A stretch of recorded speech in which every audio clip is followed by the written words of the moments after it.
Friends, मैं शिव निचयान आपका स्वागत करता हूं आपके अपने यूट्यूब चैनल पर। दोस्तों, आज की वीडियो में यहाँ पर मैं आपको बताने वाला हूं न्यू फॉर्म 121। अगर आपका यहाँ जो है सेंट्रल बैंक ऑफ इंडिया में अकाउंट है और आपने एफडीआरडी की हुई है, आप टीडीएस से सेव होना चाहते हैं, तो अब यहाँ पर आपको फॉर्म 121 भरना होगा। पहले यहाँ पर जो फॉर्म था वो आपका यहाँ पर 15G और H दो अलग फॉर्म थे, दोनों को यहाँ पर मर्ज कर दिया गया है। नया फॉर्म यहाँ पर आ चुका है। इस फॉर्म का जो लिंक है ये मैं वीडियो के डिस्क्रिप्शन में प्रोवाइड कर दूंगा। इनकम टैक्स की ऑफिशियल वेबसाइट से आप इसको डाउनलोड करके और फिजिकली जाकर अपनी बैंक ब्रांच में सबमिट कर सकते हैं। अभी हो सकता है कि ये फॉर्म ऑनलाइन अवेलेबल ना हो, लेकिन यहाँ पर जो है ऑफलाइन आप इसको प्रिंट आउट निकाल कर इसमें जो डिटेल्स है वो भर के और वहाँ पर सबमिट कर सकते हैं। इसमें क्या क्या डिटेल्स भरनी है पॉइंट टू पॉइंट बताने वाला हूँ। वीडियो काफ़ी शॉर्ट में रहेगा, वीडियो को पूरा एंड तक देखिएगा और शेयर जरूर कीजिएगा। ध्यान रहे, अगर आप एलिजिबल नहीं है इस फॉर्म को भरने के लिए तो इसको फाइल मत करिएगा। पेनल्टी प्रोविजन के प्रोविजंस है सेक्शन 482 में।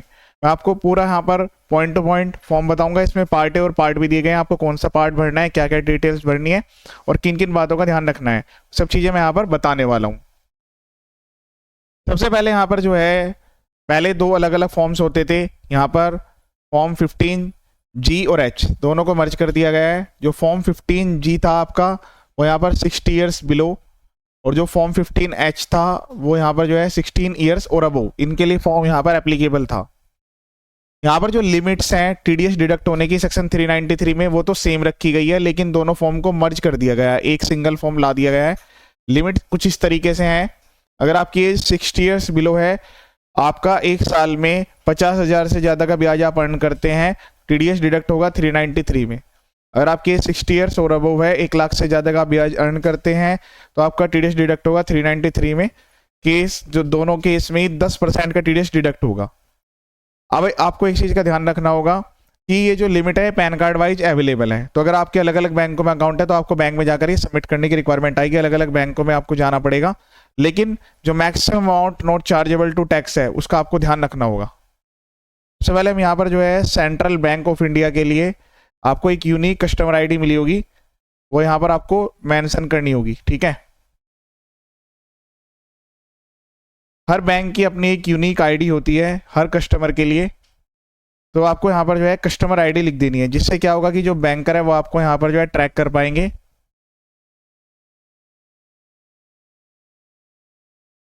इस कस्टमर ID से लिंक आपके जितने FD/RD अकाउंट है, सेविंग बैंक अकाउंट है, लोन्स अकाउंट है, वो फैच कर पाएंगे।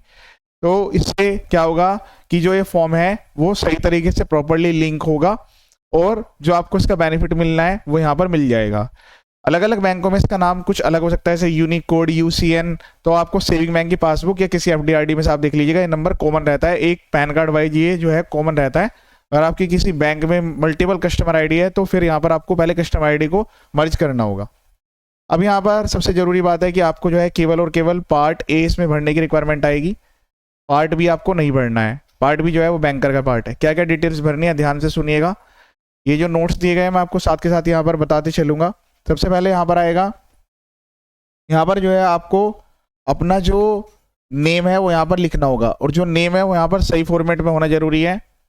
First name, middle name, last name, इस तरीके से आपको यहाँ पर नेम लिखना है जो आपके पैन कार्ड पे है। अगर पैन में और बैंक अकाउंट में नेम अलग अलग है तो पहले KYC कर लीजिएगा, दोनों में नेम सेम होना जरूरी है। उसके बाद यहाँ पर आपको एड्रेस लिखना है, तो लेटेस्ट KYC के अकॉर्डिंग वोटर ID, आधार कार्ड, ड्राइविंग लाइसेंस, किसी के भी द्वारा आप इसको अपडेट कर सकते हैं, लेकिन लेटेस्ट अपडेटेड एड्रेस होना जरूरी है। उसके बाद यहाँ पर जो है आपको अपना पैन नंबर लिख देना है। इसके बाद स्टेटस, तो एक पर्सन खुद के लिए अगर सबमिट कर रहे हैं तो यहाँ पर जो है इंडिविजुअल यहाँ पर लिखेंगे। बाकी कोई अदर एंटिटी है, HUF है, फर्म, कंपनी, वो फिर वो चीज़ें मेंशन करनी होगी। आपके लिए जो स्टेटस है वो इंडिविजुअल रहने वाला है। फिर आता है रेजिडेंशियल स्टेटस। इसमें 3 कैटेगरी हैं, resident, non resident, resident but not ordinary resident. तो ये आपको खुद से एक बार चेक करना होगा, फिर उसके बाद लिखना होगा। अगर आप रेजिडेंट है तो सिंपल यहाँ पर रेजिडेंट लिख सकते हैं। पॉइंट नंबर 5 है, ये काफ़ी इंपॉर्टेंट पॉइंट है इसके रिगार्डिंग। अगर आप एक रेजिडेंट इंडिविजुअल पर्सन है और आपकी 60 ईयर्स या उससे ज़्यादा है, 60 ईयर्स और अबोव है, ये दो कंडीशन अगर आपने फॉलो कर ली हैं तो उस केस में आपको हायर लिमिट मिलेगी। Higher limit in the sense, जो न्यू टैक्स रिजीम है उसमें आपको जो है 12 लाख रुपए तक की इनकम पर कोई टैक्स नहीं देना है, और ओल्ड टैक्स रिजीम में जो है यहाँ पर आपको 5 लाख रुपए तक की कोई इनकम पर कोई टैक्स देने की रिक्वायरमेंट नहीं आती है। तो ये आपको हायर लिमिट मिल जाएंगी। अगर आप इससे कोई अदर कैटेगरी में कवर होते हैं, जैसे कि आप जो है नॉन रेजिडेंट है या रेजिडेंट है तो 60 ईयर्स बिलो है, तो उस केस में आपको लोअर लिमिट मिलेगी। नो सेलेक्ट करना है। न्यू टैक्स रिजिम में जो है यहाँ पर आपको 4 लाख रुपीज़ की लिमिट मिलेगी और ओल्ड टैक्स रिजिम में आपको जो है 2.5 लाख रुपीज़ तक की यहाँ पर लिमिट केवल मिलने वाली है। इसमें ही आपकी जो है maximum amount not chargeable to tax रहने वाली है। टोटल इनकम को मिलाकर ये यहाँ पर वैल्यू बताई गई है, ठीक है। उसके बाद ईमेल आईडी लिखेंगे, रेजिडेंट पर्सन है उनके लिए 91 कोड आएगा, बाकी अदर कंट्री से आप बिलोंग करते हैं तो वो यहाँ पर आपको चेक करना होगा, उसके हिसाब से फिर मोबाइल नंबर यहाँ पर आप लिखेंगे। जो आपका टैक्स ईयर है वो यहाँ पर जो है 26-27 रहने वाला है, ये आपको लिख देना है। उसके बाद यहाँ पर जो है आपको नेचर ऑफ इनकम लिखना है, तो आपकी एफडी आरडी है, आप यहाँ पर लिखेंगे इंटरेस्ट। उसके बाद यहाँ पर जो है आपको अपनी इंटरेस्ट से जो इनकम आ रही है वो यहाँ पर मेंशन कर देनी है। उसके बाद यहाँ पर पॉइंट नंबर 11 में आपसे पूछा जाएगा कि आपने इससे पहले भी कोई फॉर्म फाइल किए थे, अगर भरे हैं तो यस लिखेंगे, अगर नहीं भरे हैं तो नो लिखेंगे। अगर आपने यहाँ पर नो कर दिया तो फिर आपको 11A और 11B में कुछ भी नहीं लिखना है। अगर आप इसको यस करते हैं तो उस केस में आपको यहाँ पर पूछा जाएगा कि इससे पहले आपने कितने फॉर्म भरे हैं, नंबर्स 1 2 3 4, कितने नंबर ऑफ फॉर्म्स जो है आपने यहाँ पर फाइल किए हैं, इन सब फॉर्म को मिलाकर आपकी कितनी इनकम आ रही है इंटरेस्ट से वो यहाँ पर आपको लिखनी है वैल्यू। फिर उसके बाद कॉलम नंबर 12 में आपको टोटल लिखना है 10 और 11B, ये दोनों को मिलाकर आपकी टोटल कितनी इनकम आ रही है इंटरेस्ट से वो यहाँ पर आपको लिख देनी है इस कॉलम में। अगर यहाँ पर ये वाला कॉलम आपके ऊपर एप्लीकेबल नहीं है फिर तो 10 का ही आपको यहाँ पर जो है सेम वैल्यू यहाँ पर आएगी। फिर उसके बाद 13 में आपसे पूछा जाएगा कि ये जो टेबल नंबर 12 में आपने वैल्यू लिखी है उसको जोड़ते हुए आपकी इस साल की 26-27 की टोटल कितनी इनकम है वो वैल्यू आपको लिखनी है। तो जो आपकी एलिजिबिलिटी है वो डिसाइड जो है पॉइंट नंबर 12 से होगी, लेकिन फिर भी आपसे एस्टिमेटेड टोटल इनकम पूछी जा रही है, यहाँ पर वो डिटेल देनी है। उसके बाद यहाँ पर जो है आपसे पूछा जा रहा है कि क्या आपने पिछले 2 साल की ITR भरी है। हो सकता है किसी ने 1 साल की भरी हो तो फिर 1 साल की डिटेल देंगे, और अगर नहीं भरी है तो यहाँ पर आप नोट एप्लीकेबल लिख दीजिएगा, नोट एप्लीकेबल। अगर आपने 2 साल की ITR भरी है तो पहला जो टैक्स ईयर है आपका वो आपका आएगा 23-24, फिर उसके बाद जो है 24-25। अभी जो है यहाँ पर 25-26 की जो ITR है वो अवेलेबल नहीं है, जब आ जाएंगी तो फिर आपको यही भरना होगा। फिर आपको 2 साल की डिटेल देनी है, उससे पहले अभी तक ये 2 डिटेल देंगे। डिटेल्स में एक्नॉलेजमेंट नंबर देंगे और कितनी आपने इनकम फाइल की थी वो यहाँ पर देनी है। ये आपको इनकम टैक्स की साइट से डाउनलोड करके वो वैल्यू लिख देनी है। इसके लिए मैंने सेपरेट वीडियो बना दिया था। अब डिक्लेरेशन में टोटल आपके 5 पॉइंट्स हैं। सबसे पहले तो यहाँ पर आप अपना नेम लिखेंगे, तो नेम एज पर पैन ही आपको लिखना है। फिर उसके बाद यहाँ पर जो है आप अपना पैन नंबर लिख देंगे।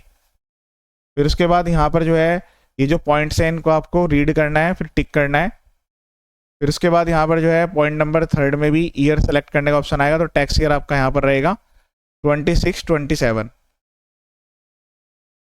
ये आपको लिख देना है। पॉइंट नंबर 4 में भी आपका जो टैक्स ईयर है वो यहाँ पर रहने वाला है, यहाँ पर भी आपको जो है 26-27 मेंशन करना होगा। इसके बाद पॉइंट नंबर 5 है, ये वो वाले पॉइंट है, कोई भी इन्फॉर्मेशन अगर फॉल्स होती है तो उस केस में जो है पेनल्टी प्रोसिक्यूशन लगेंगे। तो आपसे डिक्लेरेशन ली जा रही है, सेल्फ डिक्लेरेशन बेसिस ये फॉर्म है। यहाँ पर प्लेस, डेट, सिग्नेचर और नेम, ये सब चीज़ें आपको लिखनी है। पार्ट बी में आपको कुछ नहीं करना, बैंकर की जिम्मेदारी है, ये आपने जो डिटेल सबमिट किया उसके बेस पर वो खुद फाइल करेंगे। लास्ट में जो है इसमें नोट्स दिए गए हैं, पॉइंट नंबर 1 से लेकर पॉइंट नंबर 14 तक, इनको आपको ध्यान से एक बार रीड जरूर कर लेना है। फिर अगर कोई फॉर्म में करेक्शन है तो उसको सही तरीके से ही फिल करके और तब सबमिट करना है। वैसे ऑलमोस्ट सारे फॉर्म पॉइंट्स जो है हमने कवर कर लिए हैं, फिर भी आप एक बार जो है जरूर इसको चेक कर लें, उसके बाद ही फॉर्म को सबमिट करें।